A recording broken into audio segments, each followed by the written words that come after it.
राजा उत्तानपाद सुरुचि के बेटे उत्तम को अपनी गोद में लेकर के लाड़ लड़ा रहे थे। संजोग वाली बात, जब सुरुचि के बेटे को लाड़ ला रहे थे जिसका के नाम उत्तम है, तभी बड़ी रानी का जो बेटा है सुनीति का, उसका नाम है ध्रुव, वो खेलता हुआ वहां से आया। कहीं से आया? और जैसे कि बच्चों की आदत है कि जब अपनी माँ की गोदी में यानी अपने पिता की गोदी में किसी दूसरे बालक को बैठे देखते हैं बच्चे, तो बच्चे भी उसी को चाहते हैं कि हम भी जाकर के वहां पर उसकी गोदी में बैठे।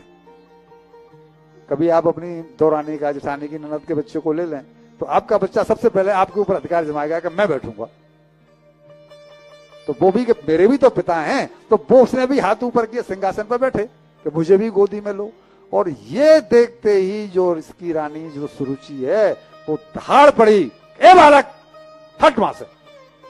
इस राज सिंहासन पर बैठने का अधिकार केवल उसका है जिसने मेरी कोख से जन्म लिया हो। ये अधिकार कि अगर ये इसको आज मैंने बैठने की परमिशन दे दी तो मेरा बेटा रह जाएगा और ये जो है ना अधिकार पे कब्जा कर लेगा, क्योंकि ये बड़ी रानी का बेटा है। इसने ही तो उसको निकलवाया हुआ घर से। ध्रुव जी की आंखों में आंसू आ गए। ध्रुव जी पिता की ओर देखने लगे कि मां ने तो मुझे डांट दिया। कह रही है तू जाके भगवान का भजन कर, भगवान को प्रसन्न कर, और जब वो प्रसन्न हो जाएं तो उनसे वरदान में ये मांगना कि मैं माता सुरुचि के गर्भ से पैदा हो जाऊं, जिससे कि मुझे सिंहासन पर बैठने का अधिकार मिल जाए।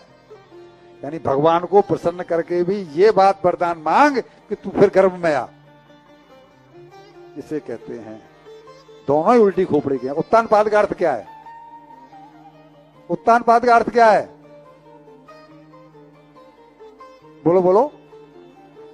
है? उत्तान का पाद कहते हैं जिसके पाद ऊपर हो और सिर नीचे हो। हालांकि हम सभी उत्तानपादी हैं, ऐसे ही तो पैदा हुए हैं।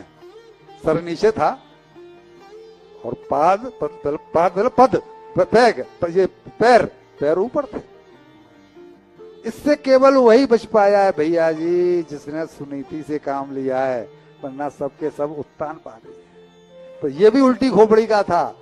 बेटा देखता रहा कि पिताजी शायद कुछ बोले, लेकिन वो कामी पत्नी का गुलाम एक शब्द नहीं बोला, टुकुर टुकुर देखता रहा। 5 वर्ष का बालक क्या करता? रोता हुआ अपनी मां के पास पहुंचा। संग में छोटे छोटे बालक भी पहुंचे। पूछा बेटा क्यों रो रहा है, क्या हुआ तुझे, क्यों? मां तो मां है। वो तो कुछ नहीं बोले भरत जी, लेकिन दूसरे बालकों ने बता दिया कि सौतेली मां ने इसको ऐसे ऐसे बोला है। पिताजी वो चुप रहे, उसने अपने भाग्य को बहुत कोसा, या बहुत बड़ा विस्तार है। मुझे अवाकी के गर्भ से तू ना जन्म लिया ही क्यों? मैं तो पहले ही त्याग दी गई थी। एक उम्मीद थी कि शायद तू जीवन में किसी मुकाम पर पहुंच जाएगा, आज वो भी टूट गई। और तुझसे बेटा अब ये सुनी थी बेटा, लेकिन तू बुरा मत माना है बेटा, मैं तो परतंत्र हूं, स्त्री जाति हूं, नहीं जंगल में जा सकती, तू तो स्वतंत्र है ना। तेरी मां ने अच्छा ही कहा है, यही तो कहा है कि जाके भगवान का भजन कर। तो बेटा जाके भगवान का भजन करना। तू परम पिता की गोद में बैठना, अपने पिता की गोद में क्यों बैठना चाहता है रे? ये संसार वाले किसी को क्या देंगे बेटा, अपने मन में मलाल मत कर। मेरा दुर्भाग्य है कि मैं त्याग दी गई हूं। तू अगर यहां पर रहा तो तेरी सौतेली मां तुझे सम्मान जीवन जीने नहीं देगी। जा भगवान का भजन कर, तू स्वतंत्र है। दाता एक रामचंद्र, भिखारी सारी दुनिया। बेटा क्यों बाप से मांगना, और तू परम पिता की गोद में बैठ ना। इस बाप को तो किसी न किसी संसार से जाना है। तेरी माता ने तुझे सही शिक्षा दी है, ये है सुनीति। उपनिषद में एक शब्द आता है साहब, अमृतस्य पुत्र, तू मेरा पुत्र है, मैं तुझे आशीर्वाद देती हूं। तेरी साधना भगवान जरूर सुनेंगे। क्यों? कि उसी समय से मां का लग गया कि अब तो एक ही आस है कि मेरा बेटा वापस आए। तो वो पात्रता प्राप्त करके आए कि परमपिता परमात्मा की गोदी में बैठे। वैसे दुआओं का कोई रंग नहीं होता। दुआओं का कोई रंग होता है? वैसे दुआओं का कोई रंग नहीं होता, लेकिन भैया जी जब ये रंग लाती हैं ना, तो जीवन में 7 रंग घोल देती हैं, सतरंगी कर देती है जीवन। मां की दुआ कह रही है, मैं तेरे साथ हूं, तू जा और भगवान का भजन कर। ध्रुव जी ने लौट के पीछे नहीं देखा, मां की भी आज्ञा मिल गई।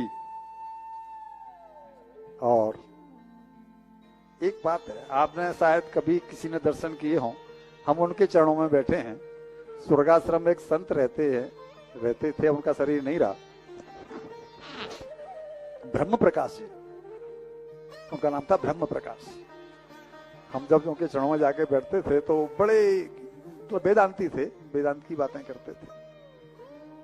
उनके पास जब कोई लाला जी मिलने जाता था, मशहूर थे, तो लोग मिलने जाते थे सत्संग के हिसाब से, तो पूछते थे, कहिए चौधरी साहब कैसे आए, क्या हाल है आपका, कहां से आए हैं, आपने बताया। और फिर वो पूछते थे कि कहिए कैसा हाल है आपका, तो आप क्या जवाब देंगे? बढ़िया है। तो ज्यादातर लोग यही कहते थे। वो पूछते थे क्या हाल है आपका, तो लोग कहते बढ़िया है जी, अच्छे हैं जी, आनंद है जी। तो वो कहते थे कि आनंद है ना, हाँ, तो फिर क्यों बैठे हो? अगला कृष्ण पाते, फिर क्यों बैठे हो यहां पर, दरवाजा उधर है। अब वो आदमी चक्कर में पड़ जाता कि जी क्या हुआ। कहते हैं कि संतों के पास जाकर रोना पीटना नहीं चाहिए। हमने वही तो कहा जी, आनंद है। तो वो कह रहे हैं कि जो आदमी मजे में है, बढ़िया है, आनंद में, उसके गले मेरी बात उतरेगी। मेरी बात गले उसके उतरेगी जो अंदर से दुखी हो। धुंधकारी के बाद गले में क्यों उतर गई? क्योंकि उसके तन मन से लगी हुई थी। जो खुद ही आनंद में, वो तो टाइम पास करने के लिए गया है, तो वो कहते थे मेरे पास टाइम पास करने के लिए टाइम नहीं है, गो। और जो कहता था कि स्वामी जी बहुत दुखी हूं, आपकी कृपा पाना चाहता हूं, आपका आशीर्वाद लेने के लिए आया हूं, तू बैठ। हमने अपनी आंखों से देखा, तू बैठ। और फिर उसको ज्ञान देते थे। ध्रुव जी दुखी थे, ध्रुव जी की मां दुखी थी, इसलिए वो आनंद भाई क्यों नाम इसमें थे। और ध्रुव जी दुखी थे, इसलिए मां की बात फौरन उतर गई गले में।